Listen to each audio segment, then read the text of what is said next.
سلام آقا. سلام. سر کلاس کلا نداریم ما. بردا کلا. سلام آقا، براتون هدیه سلام گرفتم. عزیزم. مرسی پرام جان. لطف کردی. سلام آقا، من چاپلوس. برو بابا.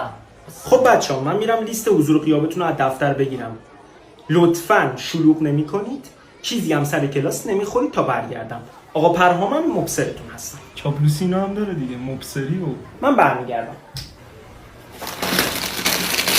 مگه ندیدی معلم گفت هیچی نباید سر کلاس به بخوریم؟ نظر من اهمیت نداره. ای آدم فروشی هم به چاپلوسی خودشونید اضافه کن پرام علی.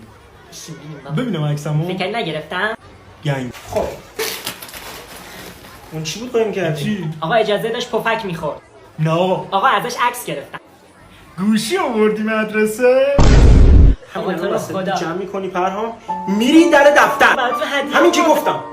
تو هم دفعه آخرت باشی چیزی بخوری سر من کلاس. اصلا نمیرم در دفتر. چه گو خوری ها؟